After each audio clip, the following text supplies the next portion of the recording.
Welcome to another episode of Ananda Marga Dharmacast.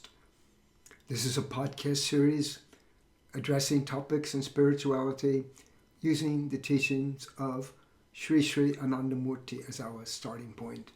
And I'm your host, Dada Vedaprajinananda, or you can call me Dada Veda. So today, I'd like to address a question that was posed to me by one of my meditation students. He said, Dada, what is the Atman? So you might have read about this term Atman in books of philosophy or other books describing spirituality from India. So what do we mean by Atman? So although it's a term of philosophy, you could say, but if we look at it from our own perspective, we could figure it out a little bit.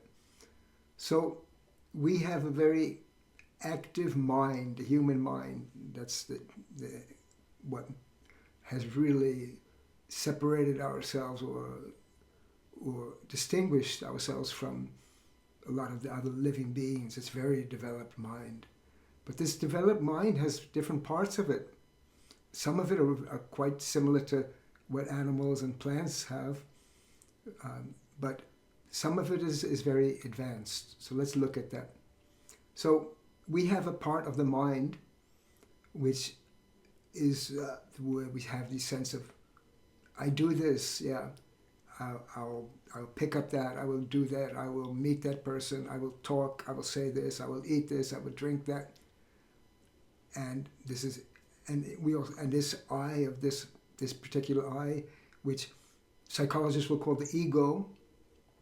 And the yogis also have another term for it, ahang tattva, that I.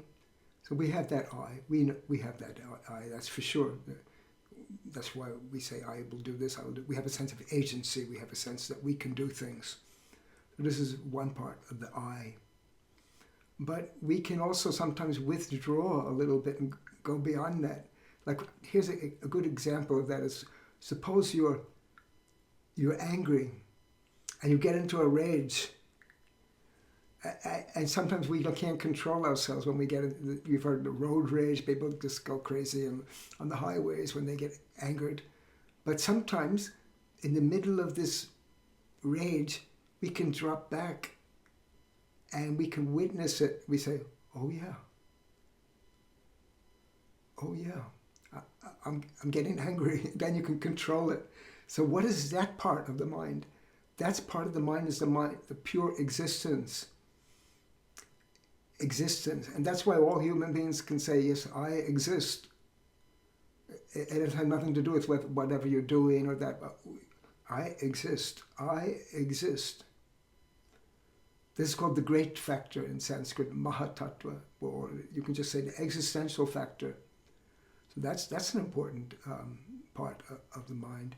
But there is another statement, another thing which we can say. We can say, I know I exist. So we had the I of doing stuff, the I of just sitting back, existing. But there's even more. You say, I know I exist. What is that? It's the witness of the mind. Just like part of your mind can witness you becoming angry, there's another part of the mind that can witness you just existing. I know I exist. I've said part of the mind, but it's really beyond that. It's the witness of the mind. The witness of the mind. It's the witnessing consciousness of the mind. And because it's called the Atman, that's really what the Atman is. You can say, what is the Atman? It's the witnessing consciousness. It's the witnessing consciousness of the mind. And it is really, another way to look at it, it is your divine spark that's within you. That's really important. Because this universe also is witnessed by a consciousness. There is a consciousness which witnesses this universe, and there is a consciousness that that witnesses this mind. It anchors. It's the anchor point of your mind. Just like if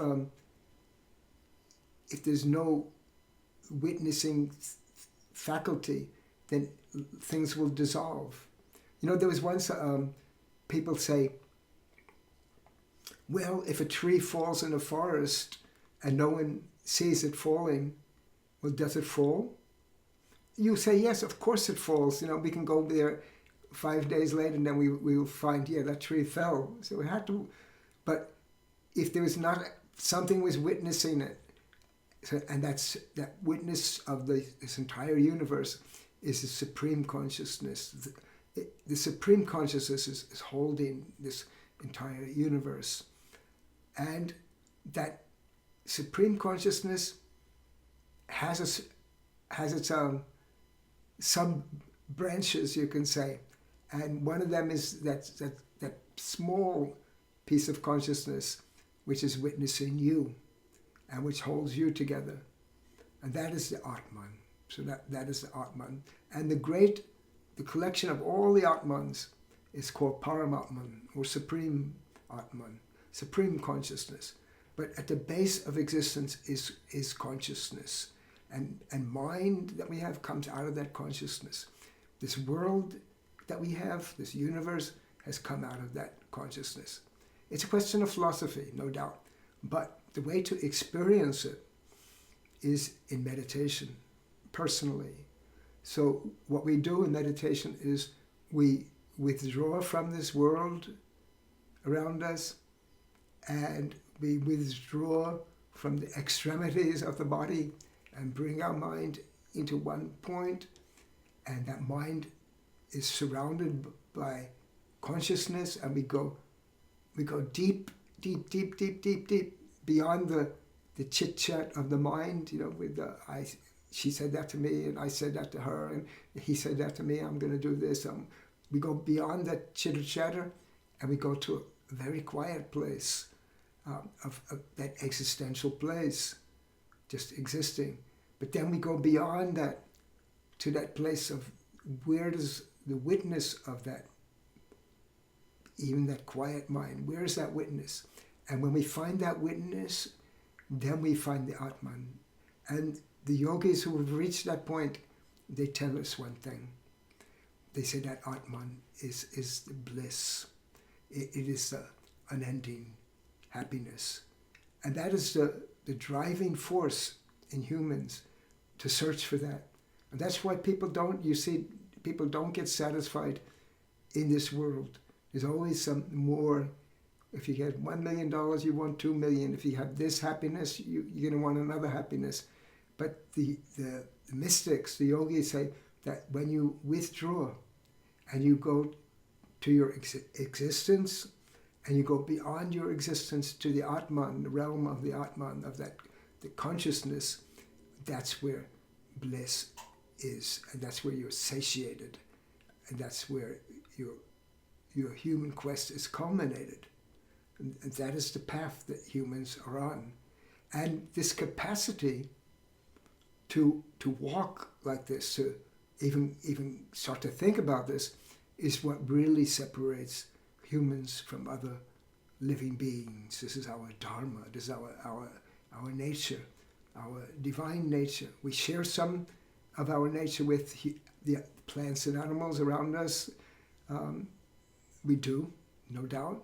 But we also have a higher calling, or a different calling. You could say, I don't want to denigrate anybody or anything, but we have a special characteristics which is rare in this universe, and that's why we should cultivate it. And that's what spiritual practice is. So this question of the Atman goes really to the heart of the question of who am I, what am I supposed to do, where am I going? So we're trying to reach that Atman, that pure consciousness, the witnessing consciousness. And when we get that, the Atman is also another way to look at it, is a drop in an ocean. And if you know that drop, it's the same quality as the ocean. And that drop will merge in the ocean. That is mysticism or cosmic consciousness, you can say. So that's what we're trying to do. So this question of Atman is a very important one. And later on, if you study philosophy, you'll see that's how, if you want to go into reincarnation and things like that, how could there be? That provides the key to the mechanism of how that could be. But we can address that at another time. That's a little bit more detailed. But Atman is very important. It's really the essence of your being, the essence of our being. And we find that essence, we'll find love, and we will find bliss, and we will find the culmination of why we're here on this earth right now. That's how I look at it. But anyway, that's a starting point, so you can think about that. So thank you for watching. Thank you for listening. And if you like this, if you're on YouTube, give it a thumbs up, subscribe. And even if you think that this little presentation is helpful and might be helpful to some friends, share it. Or if you want to comment, give me how you look at the Atman, how you look at consciousness, then that would be also a great thing to do. Put it down in the comments. So that's all. I'll be back. And as always, I greet you with the yoga greeting. Namaskar. It means I salute the divinity within you with all my mind and all the love and cordiality of my heart.